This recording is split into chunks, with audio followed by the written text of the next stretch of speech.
السلام علیکم ورحمۃ اللہ وبرکاتہ۔ نحمده ونصلی علی رسولہ الکریم، اما بعد فاعوذ باللہ من الشیطان الرجیم، بسم اللہ الرحمن الرحیم۔ رب اشرح لی صدری ویسر لی امری واحلل عقدۃ من لسانی یفقہوا قولی۔ الحمدللہ، اللہ کے فضل و کرم سے آج ہم دوسرا سپارہ سیقول سورۃ البقرہ کا یعنی ایک سپارہ الحمدللہ ہم نے کمپلیٹ کر لیا الف لام میم، اور آج ہمارا سورۃ البقرہ کا دوسرا سپارہ سیقول سٹارٹ ہو رہا ہے۔ اللہ تبارک و تعالیٰ سے دعا ہے اللہ تعالیٰ ہمیں اس سفر کو مکمل کرنے کی توفیق عطا فرمائے اور ہماری مدد کرے یاد کرنے میں، پڑھنے میں، سمجھنے میں، سنانے میں، سمجھانے میں، اور پھر اس کے بعد ہمیں اس پر عمل کی توفیق عطا فرما دے۔ جس نے قرآن کو پڑھا ثواب کے لیے، اللہ اس کو ثواب عطا کر دیں گے۔ جس نے اس کو پڑھا عمل کے لیے، اللہ اس کو عمل کی توفیق دے دے گا۔ جس نے اس قرآن کو پڑھا برکت کے لیے، اس کو برکت مل جائے گی۔ جس نیت سے قرآن پڑھیں گے وہ نیت آپ کی پوری ہو جائے گی۔ تو آپ نے جو نیت رکھنی ہے وہ سب سے زیادہ آپ کی نیت کون سی ہونی چاہیے؟ ہم نے قرآن کو پڑھنا ہے عمل کے لیے انشاءاللہ۔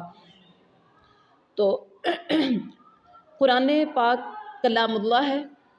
آپ سمجھیں جب آپ قرآن کو پڑھتے ہیں تو آپ اللہ سے باتیں کرتے ہیں، اور قرآن کو پڑھ کے جب ہم سمجھیں کہ ہم اللہ سے بات کر رہے ہیں تو آپ کے دل کو سکون آئے گا، آپ کی روح تازہ ہوگی، آپ کو ایسے لگے گا آپ کے اندر ایک ڈر، خوف، شوق، یہ ساری کیفیات آپ کے اندر آ جائیں گی کہ میں اللہ سے بات کر رہی ہوں، اللہ سے بات کرنے کا شوق، اور پھر اتنی بڑی ہستی سے میں بات کر رہی ہوں، ایک خوف بھی آ جائے گا۔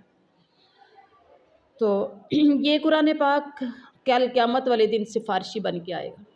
آج جس نیت سے اس کو قرآن کو پڑھو گے وہ نیت تو مل ہی جائے گی، آپ کی وہ ثواب، عمل، برکت سب کچھ مل جائے گا۔ لیکن اگر صحیح معنوں میں اس پر عمل کیا ہوگا، اس کے مطابق آپ نے زندگی گزاری ہوگی، تو پاک پیغمبر صلی اللہ علیہ وسلم نے فرمایا قیامت والے دن یہ قرآن اپنے پڑھنے والے کے لیے سفارشی بن کر آئے گا اور کہے گا یا اللہ اس نے دن رات مجھے پڑھا، میری تلاوتیں کی، میری تلاوت میں اس نے اپنی نیند بھی خراب کر دی، اس نے اپنا سکون بھی برباد کر دیا، لیکن مجھے پڑھتا رہا، گویا اللہ سے کلام ہی کرتا رہا، اللہ سے باتیں کرتا رہا۔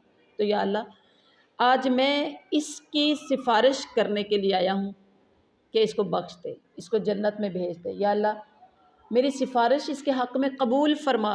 تو پاک پیغمبر صلی اللہ علیہ وسلم نے فرمایا قرآن کی سفارش اس کے حق میں قبول ہو جائے گی اور اس بندے کو جنت میں داخل کر دیا جائے گا۔ سبحان اللہ، کتنے خوش قسمت لوگ ہیں جو قرآن کو پڑھتے ہیں۔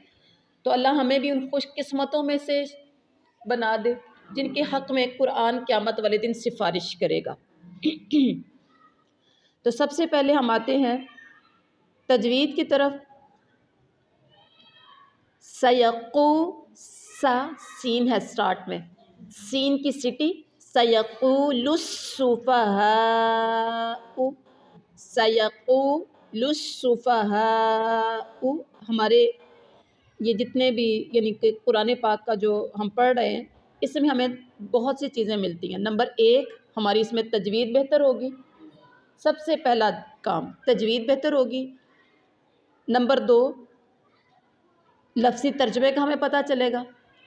نمبر 3 ہمیں بامحاورہ ترجمہ ٹھیک کرنا آ جائے گا۔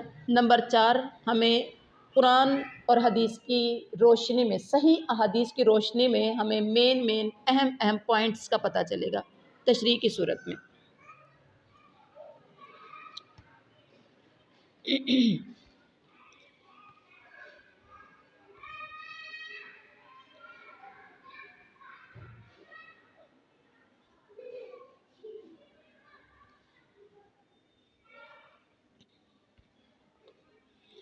تو سیقول السفہاء، سیقول عن قریب، کہیں گے، کہتے ہیں یا کہیں گے، مطلب یقول یا جب آ جاتا ہے تو یہ علامت مضارعہ کی نشانی ہوتی ہے، اور علامت مضارعہ کے اندر 2 زمانے پائے جاتے ہیں، 2 زمانے پائے جاتے ہیں، ایک موجودہ اور ایک آنے والا، ایک حال اور ایک مستقبل۔ تو اس کی نشانی علامت مضارع کی 4 نشانیاں، الف، تا، یا، نون، اور یہاں پر ہے سین کے بعد جو یا آیا، یقول، یا ہے یہاں پر۔ سیقول، عن قریب وہ کہیں گے، کون؟ سفہاء، بے وقوف۔ من الناس، من سے، ناس لوگ، ما کس چیز نے، واللہم، واللہم انہیں پھیر دیا، واللہ پھیر دیا، عن قبلتہ، ملتی، عن سے، قبلتی قبلہ، ہم ان کے، التی جو، کانو وہ سب تھے، علیہا اس پر، قل للہ، قل للہ کہہ دیجئے اللہ کے لیے، للہ المشرق مغرب، والمغرب مشرق اور مغرب، یہدی، یہدی ہا ہے حروف حلقے میں سے، حروف حلقی 6 ہیں، حمزہ ہا، عین ہا، غین خا، یہدی بھاری آواز، من یشاء جسے وہ ہدایت دیتا ہے، جسے، من یشاء جسے وہ چاہتا ہے، الی صراط مستقیم، الی طرف، صراط راستہ، مستقیم سیدھا۔ بامحاورہ ترجمہ کی طرف آتے ہیں۔ عن قریب بے وقوف لوگ کہیں گے کہ کس چیز نے انہیں پھیر دیا، ہٹا دیا اس قبلے سے جس پر یہ تھے، یعنی جس قبلے پر یہ تھے اس سے انہیں کس چیز نے ہٹا دیا، پھیر دیا۔ قل للہ المشرق والمغرب، میرے نبی آپ کہہ دیجئے کہ مشرق و مغرب کا مالک تو اللہ ہی ہے، وہ جسے چاہے سیدھی راہ دکھا دے، سیدھی راہ کی ہدایت دے دے، جسے چاہے سیدھے راستے کی ہدایت دے دے۔ اب یہاں پر ایک کوشچن کر دیا ہے، یہ کہیں گے کون؟ نادان لوگ، کہ ان کو ان کے قبلے سے کس چیز نے ہٹا دیا؟ تو آپ کہیے مشرق و مغرب کا مالک تو اللہ ہے۔ یہ کب کی بات ہو رہی ہے؟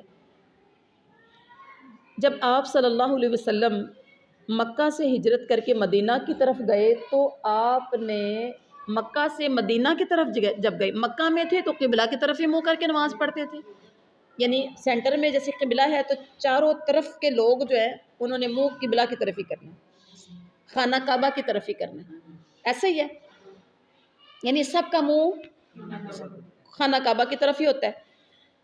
تو جب مکہ سے مدینہ میں گئے 350-400 کلومیٹر دور چلے گئے، اب وہاں جا کے تو مکہ کی طرف یعنی قبلہ کی طرف منہ نہیں کیا، بلکہ وہاں کے جو لوگ تھے وہ بیت المقدس کی طرف منہ کر کے نماز پڑھتے تھے۔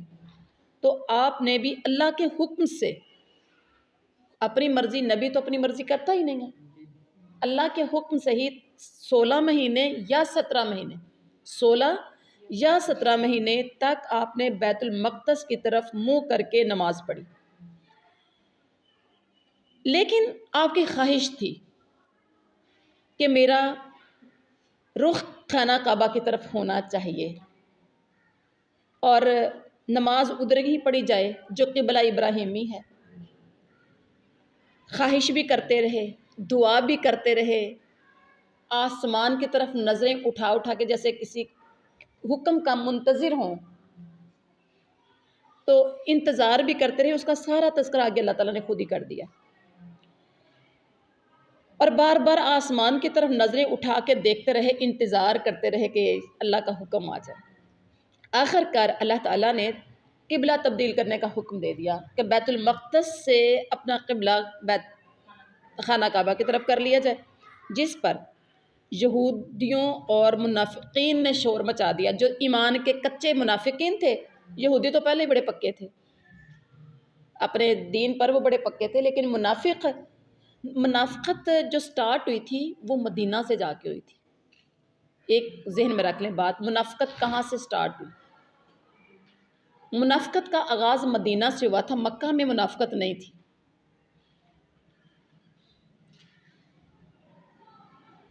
حالانکہ نماز اللہ تعالیٰ کی ایک عبادت ہے، اور عبادت میں عابد کو جس طرح حکم ہوتا ہے نا، اس طرح کرنے کا عابد پابند ہوتا ہے۔ اللہ کے حکم سے عبادت کرنی ہے نا آپ نے، لے تو اب وہ جگہ جس طرف منہ کر کے، وہ بھی تو جس کا حکم ہو رہا ہے اس کی مرضی سے ہی ہونا چاہیے کہ آپ نے کدھر منہ کر کے عبادت، میری عبادت کرنی ہے اللہ تعالیٰ کہتے تو اللہ تعالیٰ نہیں کہنا نا کہ میری عبادت کدھر منہ کر کے کرنی ہے. تو عابد عبادت میں پابند ہوتا ہے کہ وہ کس طرح سے عبادت کرے. اس لیے جس طرح اللہ تعالیٰ نے رخ پھیر دیا اس طرف رخ پھیرنا ضروری تھا. جس اللہ کی عبادت کرنی چاہیے، مشرق مغرب ساری جہتیں ساری سمتیں تو اللہ تعالیٰ ہی کی ہیں، اس لیے جہتوں کی کوئی اہمیت نہیں ہے. دائیں بائیں ادھر مشرق مغرب جدھر بھی آپ شمال جنوب کر لیں، جہتیں ساری اللہ نے بنائی ہیں، اللہ کی ہیں. جہتوں کی کوئی اہمیت نہیں ہے، ہر جہت میں اللہ کی عبادت ہو سکتی ہے بشرط کہ اس جہت کو اختیار کرنے کا حکم اللہ نے دیا. اگر اللہ کہہ دے کہ آپ مشرق کی طرف تو مشرق کی طرف، اللہ کہہ دے مغرب کی طرف تو مغرب کی طرف، اللہ کہے شمال کی طرف جنوب کی، اللہ کا حکم ہو جدھر تو آپ ادھر نماز پڑھ لیں، ادھر منہ کر کے عبادت کر لیں. سمتیں ساری اللہ کے لیے، جہتیں ساری اللہ کے لیے. لیکن اللہ کا حکم کیا تھا کہ اب آپ نے منہ کدھر کر کے کرنا ہے؟ خانہ کعبہ کی طرف.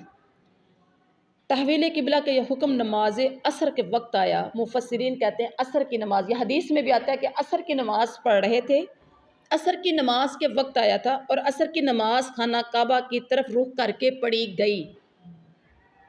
جب نماز پڑھنے لگے عصر کی تو حکم آ گیا جبریل کا، تو بیت المقدس سے منہ موڑ کے آپ لوگوں نے نماز کدھر پڑھ لی؟ خانہ کعبہ کی طرف. تو اس میں سے جو منافقین تھے، ایمان ابھی کچے لائے تھے، دوغلے تھے، ادھر کے ادھر، کبھی ادھر ہو جاتے کبھی ادھر. ایک تو انہوں نے شور مچایا، دوسرا یہود نے. یہود کو تو بڑی خوشی تھی، نبی آنا تھا کس میں؟ اسحاق کی لڑی میں سے، اور یہ آ گیا اسماعیل کی لڑی میں سے، تو یہ ان کے خلاف ہو گیا تھا سب کچھ. لیکن ان کو خوشی، مدینہ میں جب آپ نے آ کے مکہ سے یعنی مدینہ میں پہنچ کے تو آپ نے بیت المقدس کی طرف جو منہ کر کے نماز پڑھی، ان کو خوشی تھی کہ انہوں نے ہمارا قبلہ اختیار کر لی. 16-17 مہینے تو بڑے خوش تھے کہ ان کی عبادت ہمارے قبلہ کی طرف ہے. لیکن جب حکم ہوا ادھر سے ادھر کر لو تو پھر کیا ہوا؟ شور شروع کر دیا. تو اللہ تعالیٰ کہتے ہیں یہ کہیں گے بے وقوف لوگ، ان میں سے کہیں گے، سارے تو نہیں کہیں گے، ان میں سے جو بے وقوف ہو یہود اور منافقین تو یہ کہیں گے. تو اللہ تعالیٰ ان سے کہیے کہ وہ جس کو چاہے سیدھے راستے کی طرف ہدایت دیتا ہے. جی آگے دیکھیے وَكَذَلِكَ جَعَلْنَاكُمْ، اور اسی طرح بنایا ہم نے تمہیں أُمَّةً وسطلی امت، وسط معتدل درمیانی. لِتَكُونُوا، تاکہ تم سب بنو، شہداء گواہ، علی الناس لوگوں پر، وَيَكُونَ الرَّسُولُ اور ہو رسول، علیکم تم پر، شہیداً گواہ. وَمَا جَعَلْنَا اور نہیں بنایا ہم نے، قبلہ التی یعنی جعلنا القبلۃ التی، اور نہیں ہم نے بنایا وہ قبلہ کونتا جس پر آپ تھے، علیہا اس پر، الا مگر، لنعلم اس لیے کہ ہم جان لیں، من یتبع الرسول من کون، یتبع پیروی کرتا ہے، رسول رسول کی، ممن ینقلب، میم کو میم کے ساتھ، پھر آگے میم کو ڈائریکٹ یا کے ساتھ، یا کو نون کے ساتھ، ممن ینقلب، اور کون پھر جاتا ہے، علی عقبی، علی پر، عقبیہ اپنی ایڑیوں کے بل، اپنی ایڑیوں کے بل. وَإِن اور اگرچہ، کانت تھی،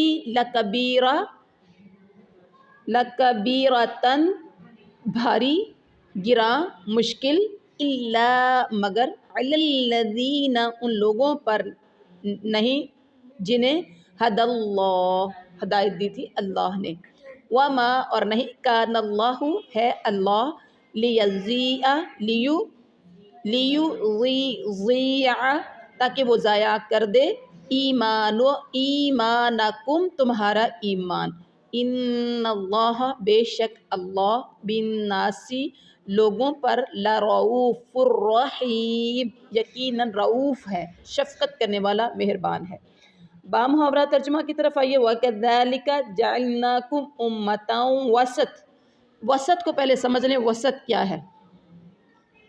وسطاً وسطاً لِتَكُونُوا، وسط، یہ وسط کیا ہے؟ وسط سے مراد ایسی امت، وسط کا مطلب ہوتا ہے درمیان، یعنی ایسی امت جو افراط و تفریط سے پاک ہو اور عدل و انصاف کی روش پر قائم ہو، اس کو کہتے ہیں وسط۔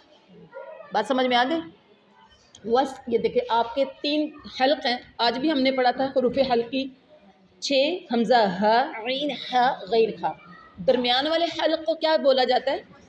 وسط حلق، درمیانہ، نہ وہ اوپر ہو اور نہ وہ نیچے، درمیان والا حلق وسط۔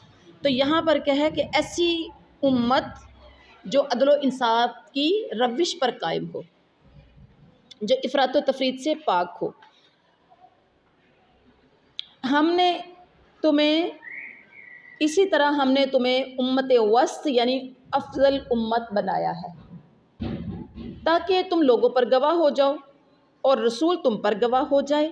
جس قبلے پر تم پہلے سے تھے اسے ہم نے صرف اس لیے مقرر کیا تھا کہ ہم جان لیں کہ رسول کا سچا تابع دار کون ہے اور کون ہے جو اپنی ایڑیوں کے بل پلٹ جاتا ہے۔ گویا یہ کام مشکل ہے، مگر کون سا کام مشکل ہے؟ قبلے سے ادھر سے ادھر ہو جانا، قبلہ چینج کرنا مشکل ہے، مگر جنہیں اللہ نے ہدایت دے دی ہے ان پر کوئی مشکل نہیں ہے، اور اللہ تمہارے ایمان ضائع نہیں کرے گا، یقیناً اللہ لوگوں کے ساتھ شفقت اور مہربانی کرنے والا ہے۔ یہ تھا بامحاورہ ترجمہ۔ اب امت وسط اللہ نے بنایا، اب یہاں اس کو ہائی لائٹ کر لیں، ہم نے یہاں تھوڑا سا اس پہ کرنا ہے۔ وسط کے لغوی معنی ہے درمیان، جو پہلے بھی میں نے آپ کو حلق کے ذریعے آپ کو بتایا کہ درمیانے حلق کو وسط حلق بولتے ہیں، لیکن یہ بہتر اور افضل کے معنی میں بھی استعمال ہوتا ہے۔ وسط کا لفظ بہتر اور افضل کے معنی میں بھی استعمال ہوتا ہے، یہاں اسی معنی میں اس کا استعمال ہوا ہے۔ جس طرح تمہیں سب سے بہتر قبلہ عطا کیا گیا، اسی طرح تمہیں سب سے افضل امت بھی بنایا گیا۔ اور مقصد اس کا کیا تھا؟ کہ تم لوگوں پر گواہی دو۔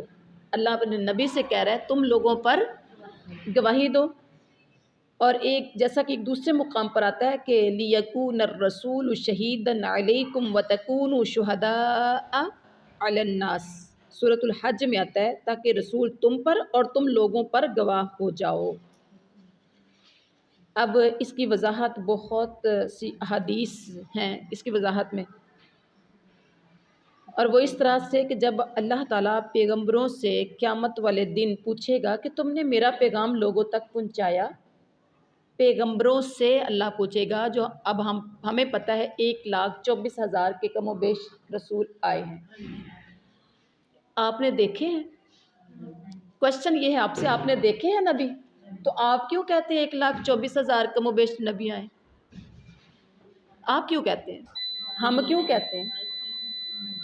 ہمیں ہمارے نبی صلی اللہ علیہ وسلم نے ہمیں آگاہ کیا، ہم نے حدیثوں میں پڑھا، اپنے نبی کے فرامین میں ہم نے پڑھا کہ اتنے انبیاء تشریف لا چکے ہیں۔ اب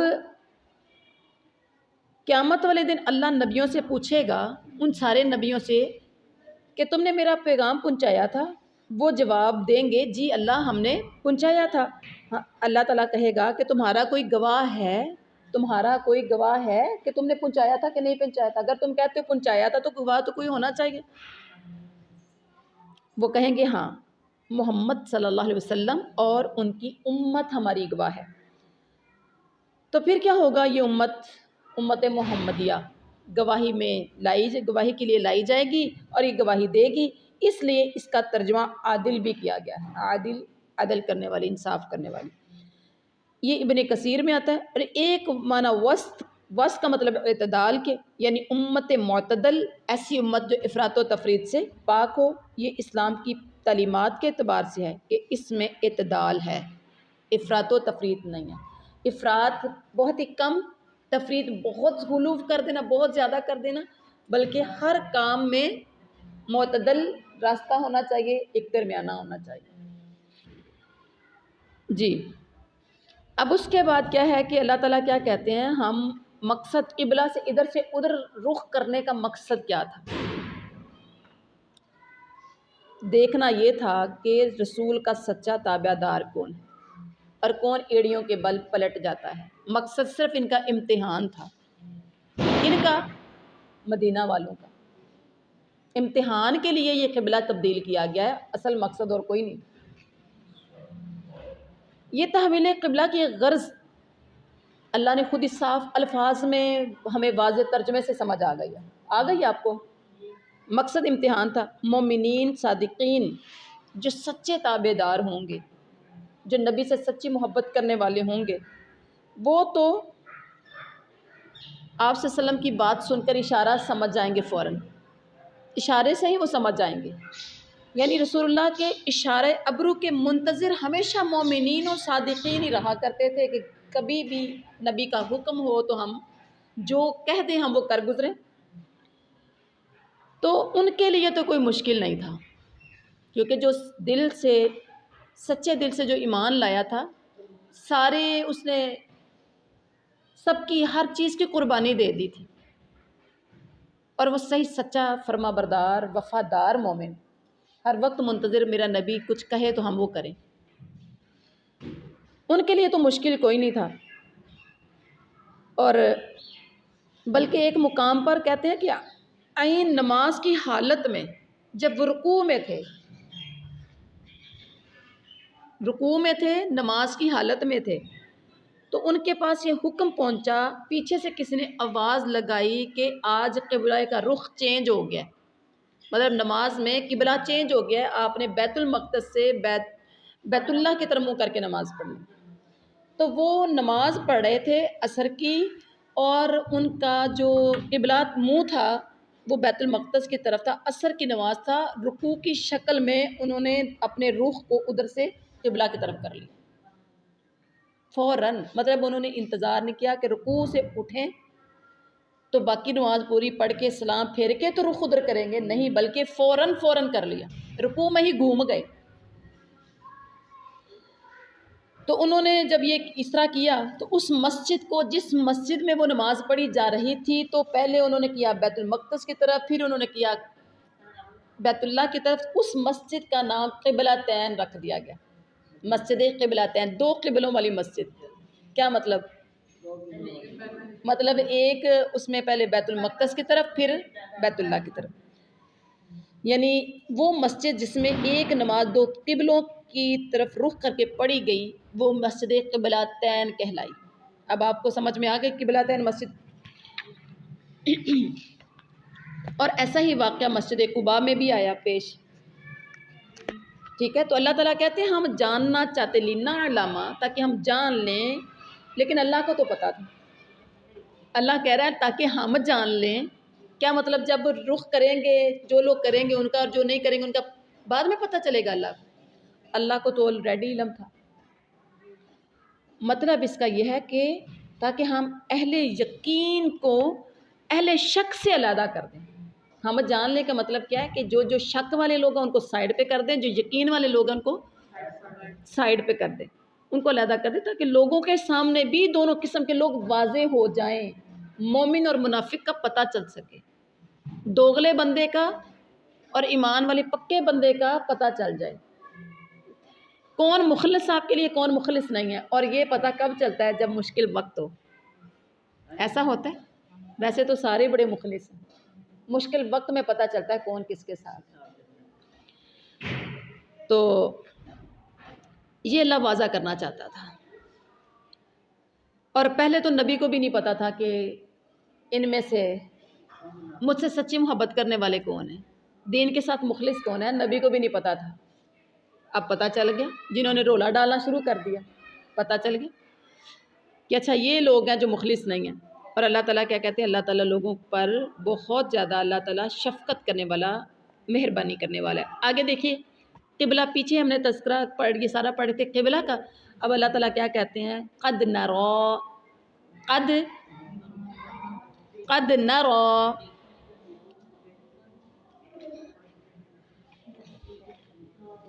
قد بے شک، نرا ہم دیکھ رہے ہیں، تقلب وجہ کا، تقلب قلب یقلب التقلیب، پھرنا، بار بار پھرنا، کبھی ادھر دیکھنا ادھر دیکھنا، تقلب وجہ کا فی السماء، وجہ کا چہرے کا، تیرے چہرے کا آسمان میں، ہم آپ کے چہرے کو بار بار آسمان کی طرف اٹھتے ہوئے دیکھ رہے ہیں۔ کون کہہ رہا ہے؟ اللہ۔ کس کو اللہ یہ مخاطب کر رہے ہیں؟ اپنے نبی کو۔ فَلَنُوَلِّيَنَّكَ قِبْلَةً تَرْضَاهَا، فَلَنُوَلِّيَنَّكَ تھوڑا سا مشکل ہے، مطلب الفاظ زیادہ ہے، اس میں غنہ بھی ہے اور شد بھی ہے۔ فَلَنُوَلِّيَنَّكَ، پس البتہ نو ہم، فا پس لا البتہ نو ہم، ولی پھیر دیں گے، ولینا ضرور پھیر دیں گے، کا آپ کو، قبلتاً قبلہ، ترغاہا جس سے آپ راضی ہوں، جس کو آپ پسند کرتے ہیں، فولی پس پھیر لیجئے، وجہ کا اپنا چہرہ، شطر طرف، مسجد حرام، وحیث اور جہاں کہیں ما کنتم ہو تم، فولو پس پھیر لو تم، وجوہکم اپنے چہروں کو، شطرہ اس کی طرف، وَإِنَّ الَّذِينَ اور بے شک وہ لوگ، اوتوا الکتاب جو دیے گئے ہیں کتاب،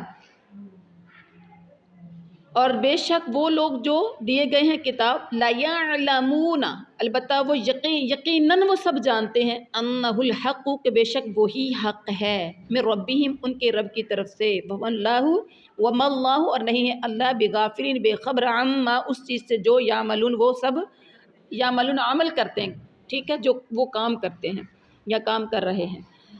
بامحاورہ ترجمہ کیا ہے؟ ہم آپ کے چہرے کو بار بار آسمان کی طرف اٹھتے ہوئے دیکھ رہے ہیں، اب ہم آپ کو اس قبلہ کی طرف متوجہ کر دیں گے جسے آپ پسند کرتے ہیں، ہم آپ کو اس قبلہ کی طرف پھیر دیں گے جسے آپ پسند کرتے ہیں، آپ اپنا چہرہ مسجد حرام کی طرف پھیر لیں، اور آپ جہاں کہیں ہوں اپنا چہرہ اسی کی طرف پھیرا کریں۔ اہل کتاب کو اس بات کے اللہ کی طرف سے برحق ہونے کا قطعی علم ہے، اور اللہ یعنی اہل کتاب کو اس بات کا کہ یہ اللہ کی طرف سے حق ہے، انہیں اس بات کا قطعی علم ہے، اور اللہ ان اعمال سے غافل نہیں جو یہ کرتے ہیں۔ ٹھیک ہو گیا؟ اب اہل کتاب کے بارے میں کہا کہ انہیں پتہ ہے، کیسے ان کو پتہ ہے؟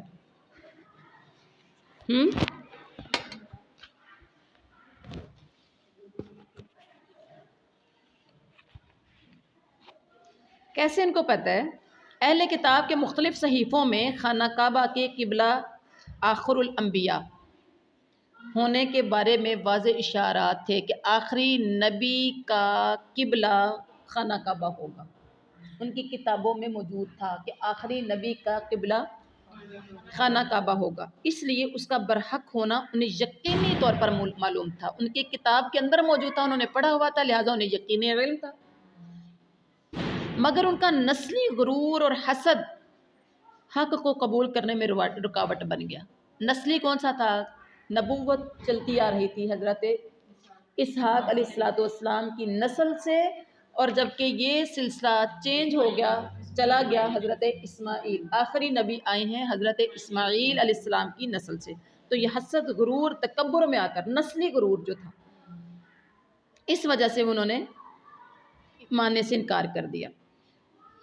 تو اور آگے فرمایا وَلَئِن اور البتہ اگر اتیتا آپ لے آئیں الذین ان لوگوں کے پاس اوتوا الکتابہ جو دیے گئے ہیں کتاب بکلی ہر قسم کی آیاتی نشانی ما تبعوا اب عربی پڑھیں کہ بکلی آیاتی ما تبعوا ہر قسم کی نشانی ما تبعوا وہ سب نہیں پیروی کریں گے قبلتک آپ کے قبلے کی، ساری نشانیاں بھی لے آئیں تو پھر بھی وہ آپ کے قبلے کی پیروی نہیں کریں گے، وما انت اور نہ ہی آپ ہیں بتابعین پیروی کرنے والے قبلتہم ان کے قبلہ کی، وما بعضهم اور نہیں ہے ان کا بعض بتابعین پیروی کرنے والا قبلۃ بعض کسی دوسرے کے قبلہ کی، وَلَئِنِ اتَّبَعْتَ وَلَئِنِ اتَّبَعْتَ اور البتہ اگر آپ نے پیروی کی اہواءہم، اب اہواءہم ہا کو اگلی والی میم، ہا کے بعد جو میم ہے اس میم کے ساتھ نہیں ملانا، اس کو اگلی میم کے ساتھ ملانا، ہم میم بعدی، میم یہاں اخلاب ہو رہا ہے، میم بعدی ما اہواءہم ان کی خواہشات کی، من سے بعدی بعد ما کے جاءکا آئی کا آپ کے پاس من العلم علم جو آیا آپ کے پاس علم، اور اس کے بعد انکا بے شک آپ اذن اس وقت لمن الظالمین یقیناً ظالموں میں سے ہو جائیں گے۔ اب با محاورہ ترجمہ کر لیجئے، وَلَئِن اور آپ اگرچہ اہل کتاب کو تمام دلیلیں دے دیں لیکن وہ آپ کے قبلے کی پیروی نہیں کریں گے، اور نہ آپ ان کے قبلے کو ماننے والے ہیں اور نہ یہ آپس میں ایک دوسرے کے قبلے کو ماننے والے ہیں، اور اگر آپ باوجود کہ آپ کے پاس علم آ چکا پھر بھی ان کی خواہشوں کے پیچھے لگ جائیں، مطلب آپ کے پاس کیا ہو گیا، علم آ چکا، یعنی اللہ نے آپ کو علم دے دیا کہ قبلہ آپ ادھر نہیں تو ادھر ہونا چاہیے، اگر آپ ان کی خواہشوں کے پیچھے لگ جائیں تو بالیقین آپ بھی ظالموں میں سے ہو جائیں گے۔ اب یہاں دیکھیے،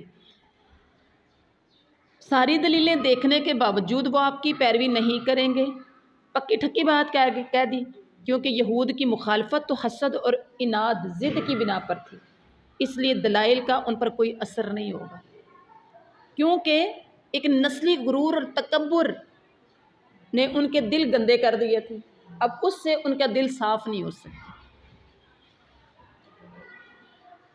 اور پھر اللہ نے کہا کہ آپ بھی ان کے قبلے کی پیروی نہیں کر سکتے، کرنے والے نہیں ہیں، کیوں؟ آپ کیوں نہیں ان کے پیروی قبلے کو ماننے والے؟ کیونکہ آپ وحی الہی کے پابند ہیں، اللہ کا حکم ہو گیا تھا، قبلہ کی طرف وحی نازل ہو چکی تھی، جس کے پاس پکا ٹھکا علم آ گیا ہو تو وہ کیسے اپنا علم جو آیا ہے اس کو غلط کہہ سکتا ہے؟ جب تک نبی علیہ السلام کو اللہ کی طرف سے حکم نہ ملے آپ ان کے قبلے کو کسی صورت بھی اختیار نہیں کر سکتے۔ اللہ کا حکم آنا بھی نہیں تھا کیونکہ بیت المقدس کی طرف تو بیت اللہ کروا دیا تھا، اب بیت اللہ سے دوبارہ بیت المقدس کا حکم تو آنا نہیں تھا، اس لیے نبی نے اختیار کرنا نہیں تھا۔ پھر اس کے بعد کہا کہ یہ ایک دوسرے کے وما بعضهم بتابع قبلۃ بعض، یہ ایک دوسرے کی بھی ایک دوسرے کے قبلے کی یہ پیروی نہیں کرنے والے۔ کیا مطلب؟ یہود کا قبلہ صخرہ بیت المقدس تھا، یہ آپس میں کون تھے؟ یہودی اور عیسائی، ٹھیک ہے؟ یہودیوں کا قبلہ جو تھا بیت المقدس، صخرہ بیت المقدس تھا، اور عیسائیوں کا بیت المقدس کی شرقی جانب تھا، قبلہ دونوں کا ہی چینج تھا، ایک کا صخرہ بیت المقدس اور دوسرے کا شرقی بیت المقدس۔ جب اہل کتاب کے یہ دو گروہ بھی ایک حق پر متفق، ایک قبلے پر متفق نہیں تھے، یہ دو گروہ تھے لیکن دونوں کا قبلہ مختلف تھا، دونوں ہی جب ایک قبلے پر متفق نہیں تو مسلمانوں سے یہ کیسے توقع کر سکتے ہیں کہ وہ اپنے قبلہ کو چھوڑ کر ان کے قبلے کی طرف آ جائیں؟ ایسا نہیں ہو سکتا، یہ آپس میں بھی ایک دوسرے کے قبلے کو نہیں، اپنے قبلوں کو بھی نہیں چھوڑ سکتے۔ انہوں نے صخرہ بیت المقدس نہیں چھوڑنا اور عیسائیوں نے شرقی بیت المقدس نہیں چھوڑنا۔ اور اللہ آپ صلی اللہ علیہ وسلم کو کیا کہہ رہے ہیں؟ یہ وعید، یعنی اللہ تعالیٰ کیا سنا رہے ہیں کہ میرے نبی آپ کے پاس علم یعنی وحی آ چکی ہے، اس کے باوجود اگر آپ نے ان کی پیروی کر لی تو آپ ظالموں میں سے ہو جائیں گے۔ پہلی بات ہے نبی نے تو ان کی بات ماننی نہیں ہے کیونکہ نبی پر تو وحی نازل ہوتی ہے، اور مقصد نبی کو نہیں تھا، مقصد نبی کی امت کو سمجھانا تھا۔ نبی کو یہ وعید نبی کے لیے نہیں ہے بلکہ یہ وعید نبی کی امت کے لیے ہے، مقصد اس وعید سے متنبع کرنا نبی کی امت کو ہے کہ قرآن و حدیث کے علم کے باوجود قرآن و حدیث کے علم کے باوجود اہل بدعت کے پیچھے لگنا، غلط راستہ اختیار کرنا. آپ کو اگر پتہ چل جائے کہ صحیح راستہ یہی ہے تو کسی غلط بندے کے پیچھے لگ کے، غلط لوگوں کے پیچھے لگ کے آپ صحیح راستہ چھوڑ دیں تو یہ سب سے بڑا ظلم اور گمراہی ہو. اس کے بعد دیکھیے الذین آتیناہم الکتاب، الذین آتیناہم الکتاب،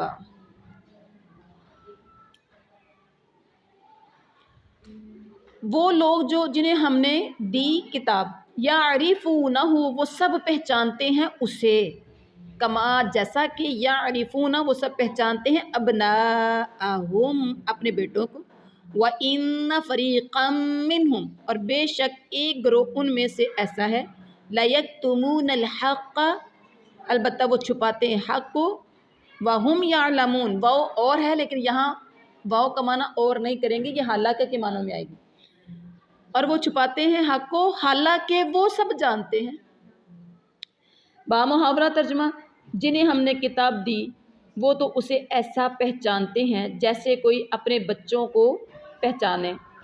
ان کی ایک جماعت حق کو پہچان کر پھر جاتی ہے، یعنی وہ ان میں سے ایک جماعت اپنے حق کو پہچان کر، حق کو جان کر اسے چھپاتی ہے. لیکتمون الحق، حق چھپاتی ہے، حق کو پہچان کر پھر حق کو کیا کرتی ہے؟ چھپاتی ہے، یعنی حق کو واضح نہیں کرتی.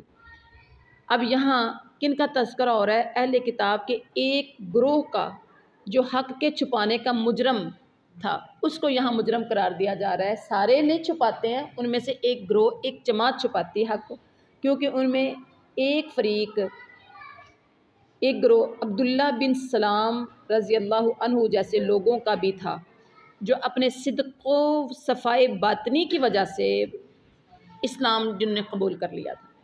عبداللہ بن سلام جو تھے یہ یہود کے بہت بڑے عالم تھے. یہود بھی سارے ایک طرح کے نہیں تھے، مختلف کیٹیگریز تھیں. کچھ عالم حق کو چھپاتے تھے، کچھ عالم ایسے ہوتے ہیں جو حق کو نہیں چھپاتے، جو بات ہے واضح کر دی. آج ہمارے دور میں بہت سے عالم ایسے ہیں جو حق کو چھپاتے ہیں، دنیا کمانے کی خاطر حق چھپا جاتے ہیں، دنیا کے مال یعنی متاع قلیل کی خاطر، تھوڑا سا فائدہ کی خاطر جمعراتیں ختم، 40ویں یہ سب کیوں نہیں بند کرتے؟ متاع قلیل، دنیا کا تھوڑا سا فائدہ حاصل کرنے کی خاطر سچ نہیں بولتے کہ میرے نبی نے نہیں کیا. وہ کیا کہتے ہیں؟ جتھے کوئی لگا انہوں لگن دیو، جو بلاتا ہے اس کے پاس چلے جاتے ہیں، جو بلاتا ہے ان کے ختم یاریاں دے آتے ہیں، کہتے نہیں کوئی بات نہیں. ٹھیک ہے، اور بھی بہت سے کام ہیں جو ہمارے اس دور میں ہو رہے ہیں ہمارے، اور زیادہ تر اس میں گنہگار عالم لوگ ہیں، کیونکہ وہ غلط لوگوں کو راستہ دکھاتے ہیں اور غلط راستے سے منع نہیں کرتے، یا پھر خاموشی اختیار کر جاتے ہیں کہ چلو کوئی بات نہیں، جدھر کوئی لگا اس کو لگا رہنے دو، جو کرتا اس کو کرنے دو. اب یہاں پر وہ گروہ یہود میں بھی ایسے ہی لوگ تھے جیسے ہمارے مسلمانوں میں ہیں. عبداللہ بن سلام جو تھے انہوں نے اسلام قبول کر لیا تھا. یہ بہت نیک، متقی، پرہیزگار، اللہ سے ڈرنے والے تھے، لیکن انہوں نے کیا کیا؟ حق کو چھپایا نہیں ہے، جو بات تھی اس کو واضح کر دیا. تو اللہ نے ان کے دل کو اسلام کی طرف پھیر دیا،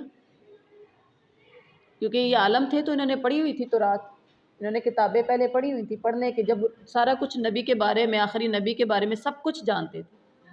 جب ان کو پتہ چلا تو نبی آپ صلی اللہ علیہ وسلم پر ایمان لیا.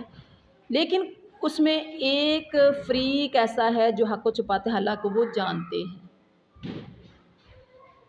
الحق من ربک، یہ حق ہے آپ کے رب کی طرف سے. فلا تکونن، تو نہ آپ ہو جائیں، من الممترین، شک کرنے والوں سے. یعنی پیغمبر پر اللہ کی طرف سے جو بھی حکم اترتا ہے وہ حق، نبی پر جو بھی وحی نازل ہوتی ہے وہ سچ ہے، وہ یقیناً حق ہے، سچ ہے، اس میں شک و شبہ کی کوئی گنجائش نہیں ہے. تو آج کا ہمارا یہ تھا رکوع، سبحان ربک رب العزت عما یصفون وسلام علی المرسلین والحمد للہ رب العالمین۔